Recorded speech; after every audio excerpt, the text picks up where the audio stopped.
Hi, everybody.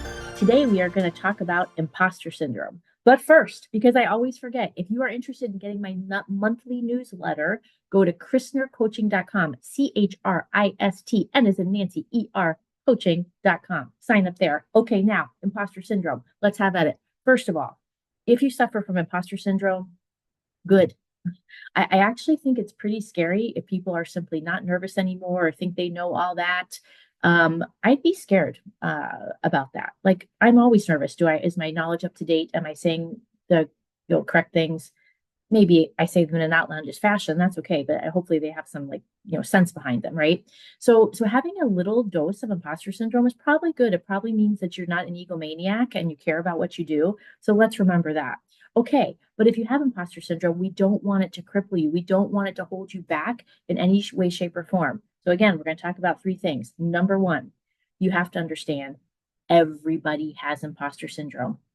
Everybody. I don't know if y'all know Tina Fey, great comedian. Now I don't know where we're at in the, kind of like what is my demographic and if you know Tina Fey or not, but if not, just Google celebrities with imposter syndrome. Tina Fey is like this amazing, amazing comedian, done all kinds of amazing things in her career. She has imposter syndrome and she talks about it. It's fantastic. So just know everybody has it. You're normal. If you're in a room with people, 80% of people in that room are going to have imposter syndrome. Okay. So normalize. Remember that. Number one. Okay. Number two, next thing I want you to remember is this. I want you to focus on your strengths. You have strengths.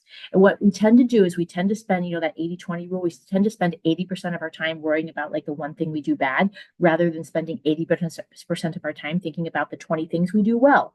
So when you have imposter syndrome, think about the things that you do well. All right. Number three, another kind of positive thing to combat that mind that likes to give that negative self-talk to us. No, no, no.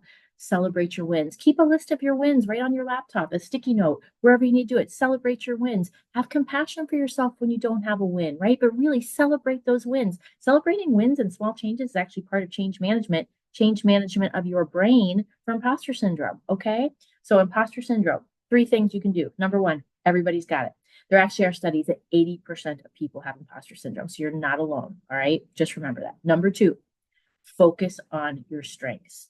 Don't let that negative mind start talking and let you ruin everything. No, no, no, no, no, no, no. Celebrate your wins is number three, right? So keep a list of your strengths, celebrate your wins, have some compassion. And also remember, having imposter syndrome, a little bit of it, probably means that you are a sane and good person. Just saying. All right. Until next time.